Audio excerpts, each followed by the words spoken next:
Good morning po. Tayo po yung mag-aral ng salita ng Diyos, 1 Peter chapter 3 verse 12.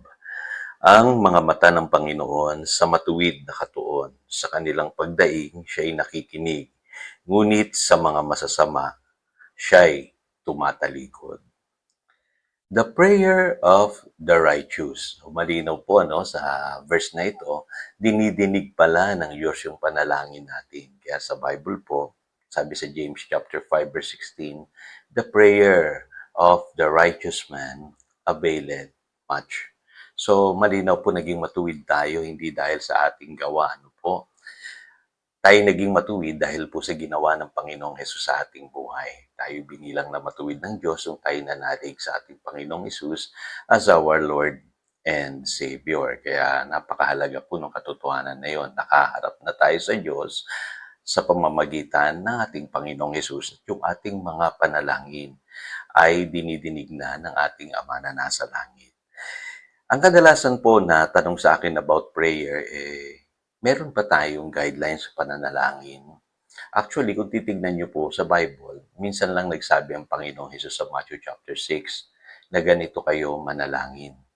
Kaya yung simpleng itinuro ng Panginoong Hesus na yun, nakakapaloob na po doon lahat po ng ating pangangailangan. Ano po? Pero kung naghahanap pa po kayo ng mas malinaw na guidelines na makakatulong sa inyo every time you pray, kasi marami sa atin nahihirapan pagka nagpe-pray. Parang walang direksyon yung inyo pong prayer, hindi natin alam kung ano yung ating sasabihin, pwede po ninyong kunin yung formula ng ACTS, yung nabanggit ko nung isang araw sa ating pag-aaral. Yung adoration, confession, thanksgiving, and supplication.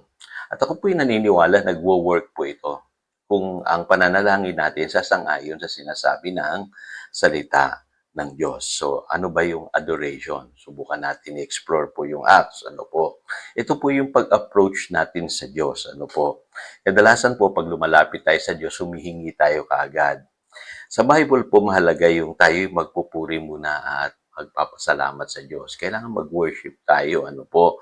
Sa Psalm 92 verse 2, sabi diyan, "It is good to give thanks unto the Lord and to sing praises unto thy name, O Most High, to show forth thy loving kindness in the morning and thy faithfulness every night." So yung psalmist, ano po ginagawa niyo po ito? Every morning at maging sa gabi. Nagpapasalamat siya, nagpupuri siya sa Diyos, nagwo-worship siya sa ating Panginoon. Kasi malinaw po sa Psalm 22 verse 3, God inhabits the praises of His people. So, para po tayo makalapit sa Diyos, mahalaga po yung worship, praise and worship. Ano po? At alam nyo, minsan puro tayo hingi eh. Yung mga apostles sa Acts chapter 13 verse 2, sabi diyan, they ministered to the Lord. Hindi laging si Lord ang nagmi-minister sa atin. Dapat po mag-minister din tayo kay Lord. Natutuwa po ang Panginoon kapag tayo po ay nagpupurit, nagpapasalamat, nag-worship sa Kanya. Sabi ng iba, Pastor, hindi ako marunong kumanta. Alam mo, kapatid, pwede mo diyang i-apply yung verse na nagsasabing, ang Diyos naman naiintindihan tayo dahil alam niya yung kalagayan ng ating puso. Yun ang tinitignan ng Panginoon. So, hindi yung pagkanta, kundi yung pagpapakumbaba, ano po, yung willing kang makinig sa Diyos, pananahimik sa presensya niya, yun ang mahalaga. At kung makakakanta ka, gawin mo, kapatid. Napakahalaga rin nun kasi pinupuno mo yung bibig mo ng papuri at pasasalamat. So, mahalaga yun, adoration. Number 2, yung confession of sins. Kasi sa araw-araw ng ating buhay, nakagagawa pa rin tayo ng kasalanan kahit tayong mga Kristiyano na. At ang sabi sa Psalm 66 verse 18, "If I had cherished iniquity in my heart, the Lord would not have listened."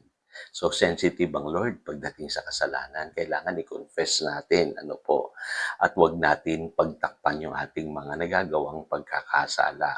Kaya maganda po yun, gagawin nyo sa umpisa ng inyong pananalangin. At sa Psalm 139, verses 22 to 24, ang sabi diyan, "Search me, O God, and know my heart. Test me and know my anxious thoughts. See if there is any offensive way in me and lead me in the way everlasting. So malinaw po ano dito sa Psalm 139:23-24 para tayong nagpapa-search kay Lord.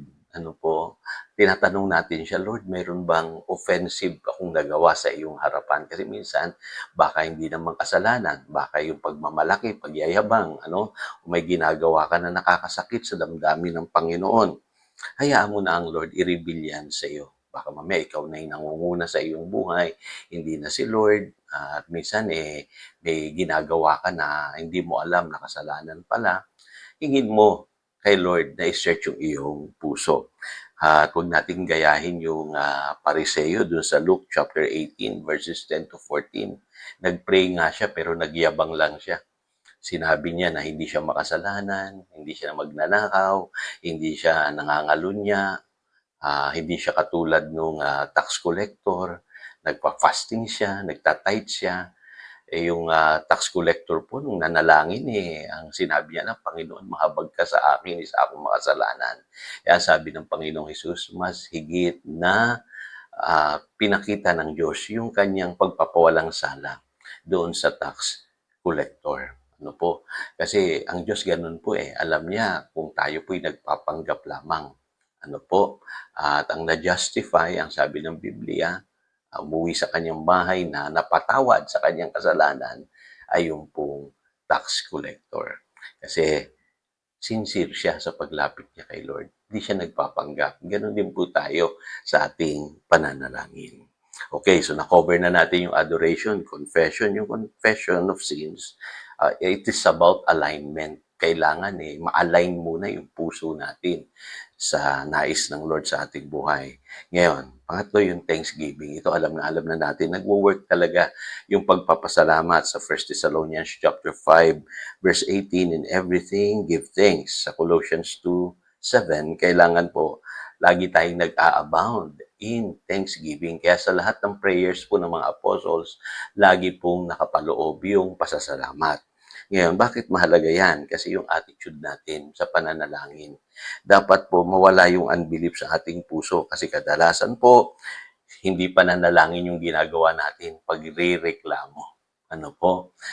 Mahalaga po pagkalalapit tayo sa Diyos, punong-puno tayo ng pagpapasalamat. Tinatanggap natin kung ano yung nais sabihin ng Lord sa atin at nananalig tayo sa kanyang mga pangako. Kaya nagpapasalamat tayo. Ano po? So, in other words, yung pagpapasalamat, babaguhin niya yung iyong attitude sa pananalangin. Ano po? Sa halip na reklamo ka lang ng reklamo, nagiging mapagpasalamat ka sa lahat ng pagkakataon.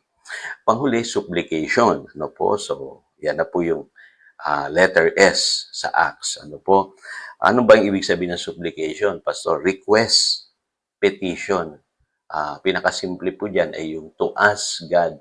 Kasi sa Biblia, kailangan hihingi tayo. Sabi sa Matthew chapter 7, verse 7. Ask, seek, knock. Mahalaga po yun. At ang sabi ng John chapter 14, verse 13, and I will do whatever you ask in my name so that the Father may glorify in the Son. Yan sa Mark 11 verse 24, ito napakahalagang formula.